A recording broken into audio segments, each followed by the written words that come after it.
Hi, everybody, and welcome to my woo-woo treehouse. I guess that's what it is. And there's some woo-woo music for it. I just wanted to give you kind of a basic introduction on what hopefully we're doing here and why I decided to do it. Um, basically, we start out this life. This is going to be sort of new age boilerplate here, as a kernel of energy that creates the universe.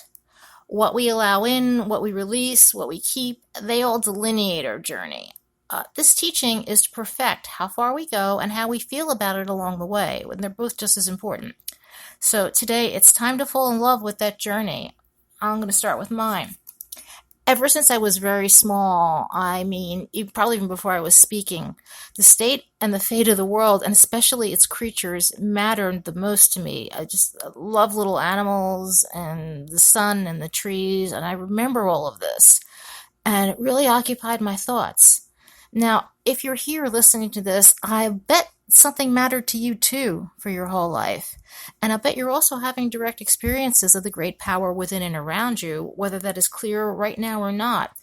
It's pretty certain that you always did. I think we all do.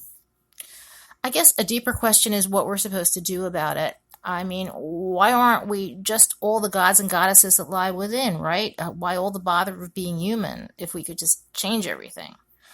I don't know. The Tin Man still wants it at heart, and frankly, so do I. Life is much richer with one.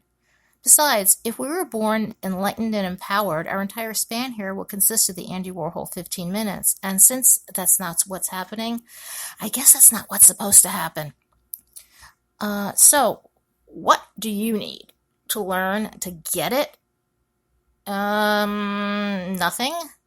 We don't need to learn to receive. We are always receiving. What we need to learn is to remember to stop slapping it down and rejecting the gifts that are sent to us for the sake of what other people think or what we've been taught or what we're told we're supposed to do or be like. Sometimes we're told we can't have a direct connection with the universe by other traditions.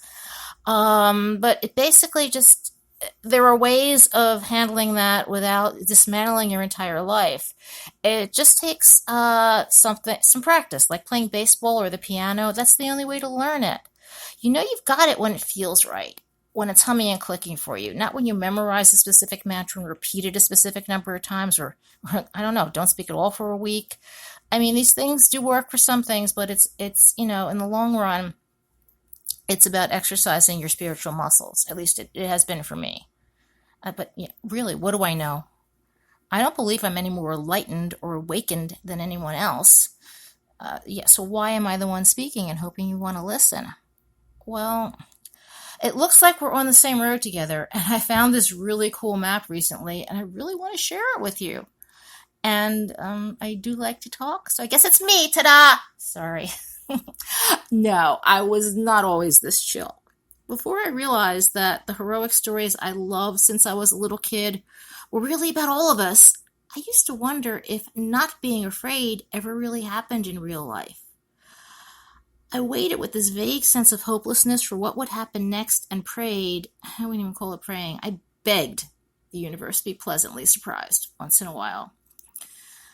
I also resigned myself kind of angrily to the belief that having a positive impact on the world was for other people, which is something I think a lot of us are taught to, but they deserve it because they're rich and they're famous and they get that and you never get that and you might as well accept your lot in life. And that frustrated me probably more than anything. I remember wanting a talk show in the 80s and not having a clue how to get one, so I watched a lot of them and I read a lot of books. But something kept happening to me, too. In the exact moments I was feeling insignificant, blind, helpless, and surrounded by forces that were totally leaving me in the dust, everything would just disappear. All my surroundings faded for a period that was probably suspended in time because nobody else ever noticed. It felt like a few minutes. I would find myself in an undefined, silent, silvery space. I would feel like my heart had dropped out of me. And then just as suddenly, I was back. It was a wake-up call, that doubt and despair are not real, they are just thoughts, and there's really a much larger context to our lives than what we perceive with our senses. Sorry. I Yeah, and I don't know if I got it then, but it sure shook me up when it happened. And eventually I realized that when I was really in my zone, working on something that was very meaningful to me and hopefully to other people, or just doing the right things for myself, it didn't happen. Of course, it took a couple of decades of information gathering that divinely coincided with the advent of the digital age for me to realize, duh, I'm a practitioner of new thought. That doesn't mean I buy into everything I read or hear. What isn't included where I go are what I call manifestation traps. Like an insistence, like, well, you have to get into the zone and do this and feel that and be positive all the time. I mean, don't even say no to the puppy, because then you won't get what you want. And if you don't get what you want, you did do something wrong, and then you have to either start over. And I feel like that kind of thinking just makes people give up. So I am not going there. And it's also not a practice of mine to say, oh, this is your problem. I really hate when people diagnose, if you're not a doctor, don't diagnose somebody and say, oh, that's your problem and this is how you're going to solve it and blah, blah, blah, but you have this problem.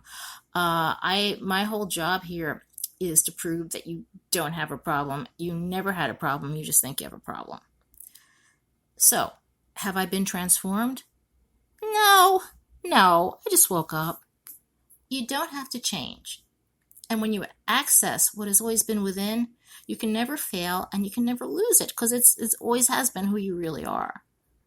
The one thing I do demand, a sense of adventure and a lot of fun, really have to be part of the package. So, are you ready to play?